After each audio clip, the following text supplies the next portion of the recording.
चतुर्थी की पूजन में जो आप आखा दाना रखते हो, गेहूं वगैरह कुछ भी जो रखते हो, उसकी बड़ी महत्वता होती है महाराज। यहाँ तक कहा गया है, चतुर्थी की कथा तो आप लोग पढ़ते होंगे, जो लोग पढ़ते हैं उनको मालूम होगा। चतुर्थी की कथा में लिखा है, चौथ माता के व्रत में वर्णन किया गया है कि वो आखा दाना जो रखा जाता है, मान लो कोई जरूरी काम होता है तभी आखा दाना को रखा जाता है, संभाल के रखते हैं कि हम इस काम के लिए जा रहे हैं और हमारा ये कार्य सफल होना चाहिए। तो जिसने चतुर्थी का व्रत करा है, जिसने चंद्रदेव का पूजन करा, चतुर्थी का व्रत करा, वो गणेश जी से विनती करके वहां से 2-4 आखा दाना उठा ले, और जो व्यक्ति का काम अटक रहा है अपने ही घर का, पर दूसरे कुल को नहीं देना, अपने ही कुल के अंतर्गत जो काम अटक रहा है उसकी जेब में, उसके पल्लू में उस चीज को रख दिया जाए। तो चतुर्थी जो अगली आती है, जैसे आप महीने की करते हो तो महीने की, और आप जैसे करते हो कि 4 अलग बड़ी बड़ी चतुर्थी करते हो तो उसके अनुसार आपका कार्य सिद्ध होता ही है। उस आखे दाने का इतना महत्व होता है क्योंकि चतुर्थी का व्रत करने वाली माता जब व्रत करती है तो स्वयं चतुर्थी की कथा में लिखा हुआ है कि पार्वती जी गणेश जी से चतुर्थी की कथा बचवाती।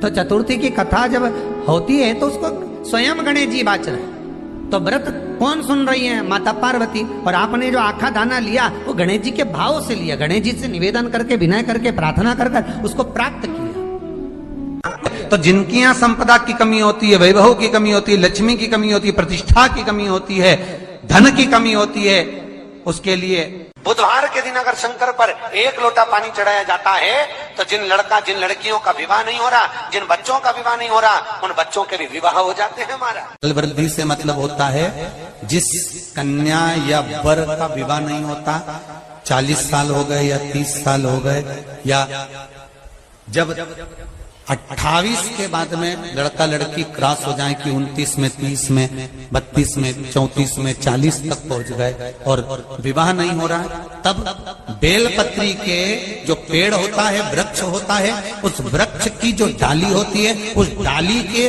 मनकों से जो माला बनती है, बाजार में भी मिल जाती है बेल की माला, उस माला को भगवान शंकर को समर्पित कर कर बेलपत्री के वृक्ष के नीचे बैठ कर भगवान शंकर का पंचाक्षर मंत्र का जाप करना है। कौन सा मंत्र है?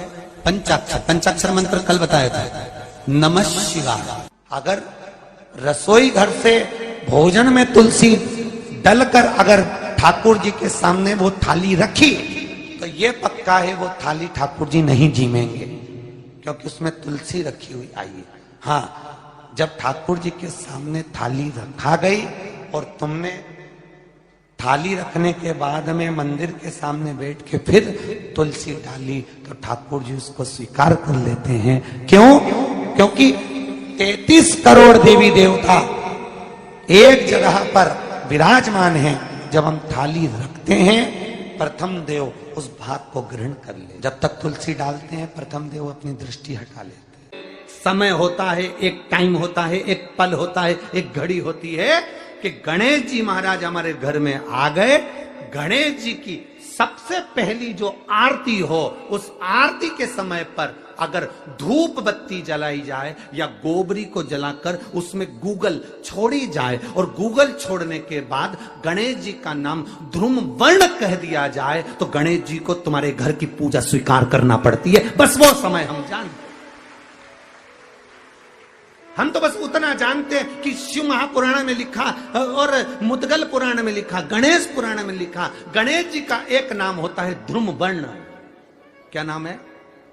ध्रुम वर्ण गणेश जी का एक नाम होता है। जब हम धूप जलाकर और धूप लगाने के बाद में गणेश जी की सबसे पहली आरती करने के पहले अगर हम सबसे पहली आरती गणेश जी की कर रहे हो, अपने घर में स्थापना कर रहे हो, बिठा रहे हो, और तुम चाहते हो कि गणेश जी मेरे घर में आके मेरी पूजा को स्वीकार करें और जो मांगू मेरा गणेश मुझे दे 10 दिन के अंदर, तो पहला नाम लेकर पुकार लेना ध्रुम वर्ण विनायक, बैठो, बस काम हो गया। वो फिर ही होकर आता। सुंदर जोड़ी थी शंकर और पार्वती की, सही है कि गलत है? कभी नहीं झगड़ते थे। इसलिए पृथ्वी पर ना तो लक्ष्मी जी के व्रत हैं, ना ब्रह्माणी के व्रत हैं, ना इंद्राणी के व्रत हैं। अगर पूरी पृथ्वी पर सबसे ज्यादा व्रत किसके हैं? माता पार्वती। तीज का व्रत किसका? पार्वती का। चतुर्थी का व्रत किसका? पार्वती का। चौथ का व्रत किसका? पार्वती का। छठ का व्रत किसका? पार्वती का। जितने व्रत है सब माता पार्वती। गणेश जी मैया को प्रसन्न करने के लिए अष्ट रूप में धारण करते हैं। 8 रूप भगवान गणेश जी ने धारण किए। एक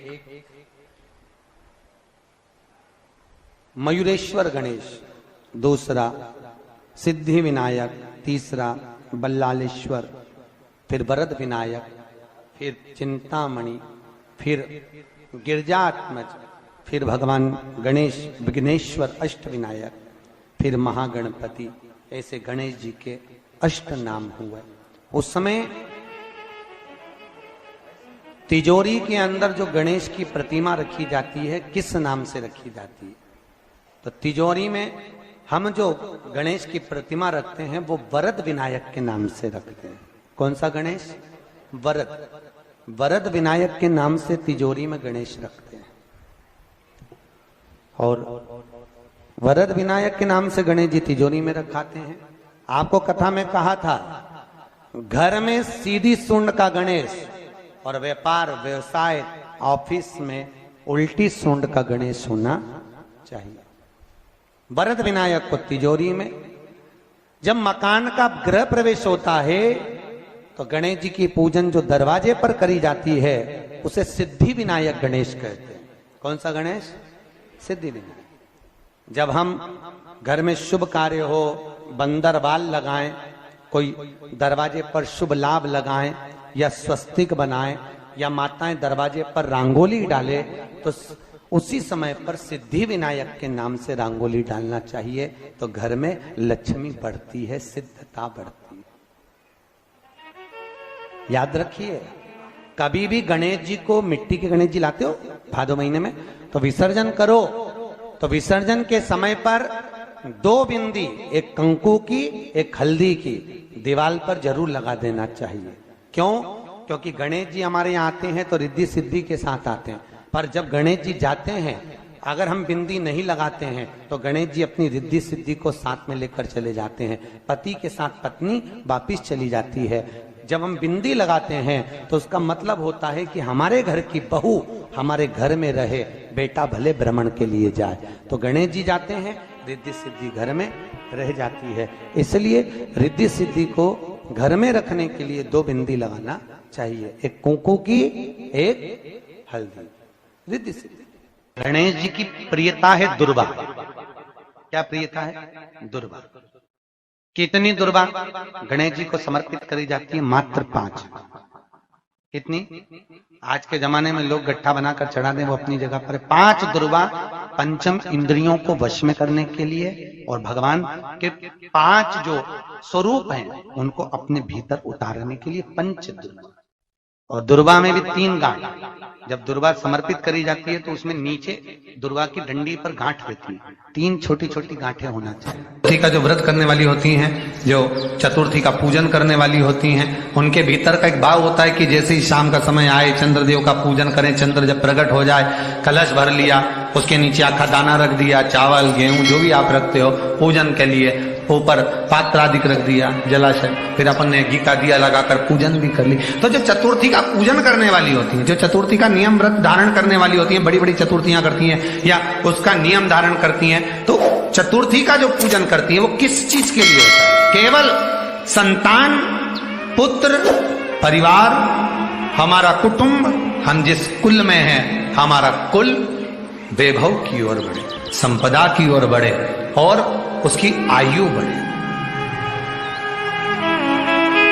उसकी आयु बढ़े, वैभव बढ़े। बहुत ध्यान दीजिएगा महाराज। चतुर्थी की पूजन में जो आप आखा दाना रखते हो, गेहूं वगैरह कुछ भी जो रखते हो, उसकी बड़ी महत्वता होती है महाराज। यहां तक कहा गया है, चतुर्थी की कथा तो आप लोग पढ़ते होंगे, जो लोग पढ़ते हैं उनको मालूम होगा। चतुर्थी की कथा में लिखा है, चौथ माता के व्रत में वर्णन किया गया है कि वो आखा दाना जो रखा जाता है, मान लो कोई जरूरी काम होता है तभी आखा दाना को रखा जाता है। संभाल के रखते हैं कि हम इस काम के लिए जा रहे हैं और हमारा ये कार्य सफल होना चाहिए। तो जिसने चतुर्थी का व्रत करा है, जिसने चंद्रदेव का पूजन करा, चतुर्थी का व्रत करा, वो गणेश जी से विनती करके वहां से 2-4 आखा दाना उठा ले, और जो व्यक्ति का काम अटक रहा है अपने ही घर का, पर दूसरे कुल को नहीं देना, अपने ही कुल के अंतर्गत जो काम अटक रहा है उसकी जेब में, उसके पल्लू में उस चीज को रख दिया जाए। तो चतुर्थी जो अगली आती है, जैसे आप महीने की करते हो तो महीने की, और आप जैसे करते हो कि 4 अलग बड़ी बड़ी चतुर्थी करते हो, तो उसके अनुसार आपका कार्य सिद्ध होता ही है। उस आखे दाने का इतना महत्व होता है क्योंकि चतुर्थी का व्रत करने वाली माता जब व्रत करती है तो स्वयं चतुर्थी की कथा में लिखा हुआ है कि पार्वती जी गणेश जी से चतुर्थी की कथा बचवाती। चतुर्थी की कथा बाची किसने थी? स्वयं गणेश जी महाराज ने। और सुनी किसने थी? माता पार्वती। बाचने वाले गणेश जी थे, सुनने वाली माता पार्वती थी। तो चतुर्थी की कथा जब होती है तो उसको स्वयं गणेश जी बाच रहे हैं। तो व्रत कौन सुन रही है? माता पार्वती। और आपने जो आखा दाना लिया वो गणेश जी के भाव से लिया, गणेश जी से निवेदन करके, विनय करके, प्रार्थना कर उसको प्राप्त किया। जितने आस्था चैनल पर कथा सुन रहे हो, जितने फेसबुक और यूट्यूब पर सुन रहे हो, और जितने इस छत्तीसगढ़ की पावन धरा पर बैठकर सुन रहे हो, बहुत सावधानी से सुनना। एक छोटा सा कपूर का टुकड़ा जब आरती में जलाया जाता है तो ये कपूर क्यों जलाते हैं? इस कपूर का महत्व क्या है? इस कपूर का कारण क्या है? ये कपूर है कौन जिसको हम आरती में जला?